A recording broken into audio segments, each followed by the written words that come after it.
Buckingham Palace has announced the death of Diana, Princess of Wales. Princess della principessa del Galles, Diana. La principessa che aveva 36 anni. Died late last night in a car crash in central Paris. On August the 31st, almost 5 years ago, 3 people died in this mangled car wreck. They included Diana, Princess of Wales, her lover Dodi Fayed, and the driver, Henri Paul. But do the circumstances of the crash support the parish judge's conclusion that alcohol, drugs and high speed caused the fatal accident? Was Henri Paul really drunk at the wheel? Was the blood which was produced in evidence even his? Dodi's father, billionaire and Harrods department store owner Mohammed Al Fayed, is certain that's not what happened. It was a plot, conspiracy to get rid of Diana and my son. And I am not going to rest until get the truth. These are damning accusations which, if true, point to an unprecedented conspiracy and a massive cover-up. Are they the accusations of a grieving father, or is Mohammed Al Fayed justified in what he claims? Certainly a besieged royal family had lost public respect and had shown growing hostility to Diana.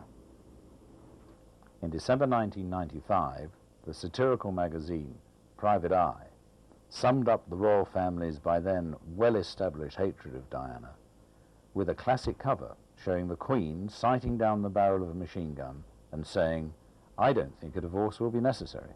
In death, that hostility continued, so that authors Peter Hoonan and Derek McAdam in their book Who Killed Diana commented, "In the days following Diana's death, the grief in London, as in every other town and village, was palpable.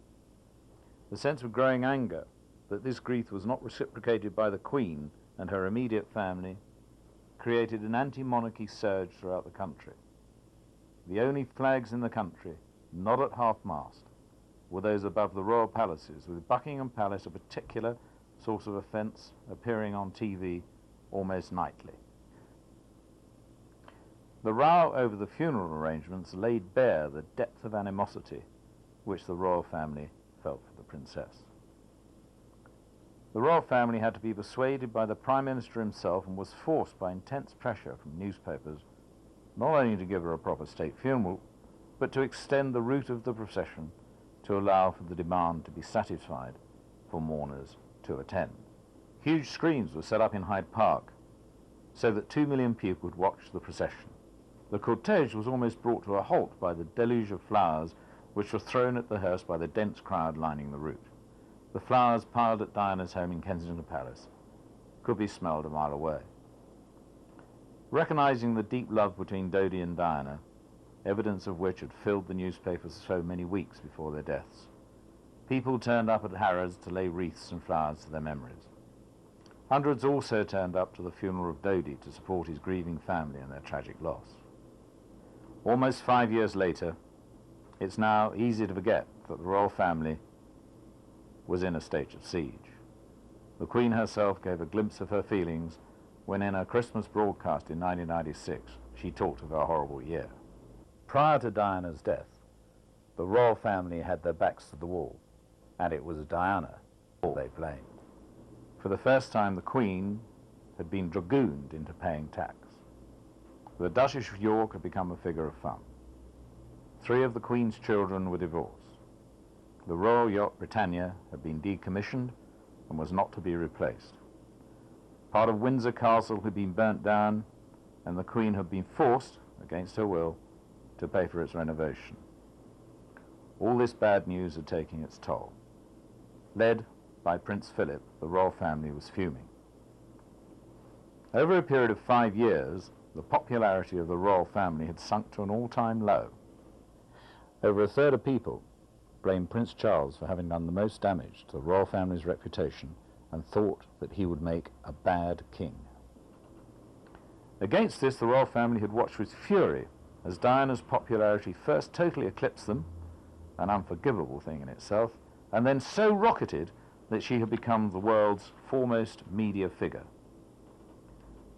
When this world media icon first showed herself to be in love by appearing in public with Dodi, and then revved up interest even more by hinting at a big surprise to come. Media interest worldwide went into overdrive. The media picked up the hint. Were Dodi and Diana about to announce their engagement? Diana had attempted to escape the world media hysteria aboard Mohammed Al Fayed's luxury yacht in the south of France, but the media had flocked to follow them. The reporters and photographers all knew that if they could get the one big picture to be syndicated around the world, which was so hungry for news, their individual fortunes would be made. Eventually the picture was secured when Dodi and Diana kissed as they boarded the tender to go to Mohammed Al Fayed's yacht. It was the image which dominated the world media for days to come. Diana knew that the royal family was furious that they had been eclipsed, and she had told a number of friends that she expected to be eliminated. She had been frightened by the death of her friend and bodyguard, Barry Manickay of the Royal Protection Squad, in suspicious circumstances. Her friend James Hewitt had received death threats. She had also told Mohammed Al Fayed that she expected to be killed, perhaps, she guessed, in a helicopter accident. This then is the background to Mohammed Al Fayed's beliefs.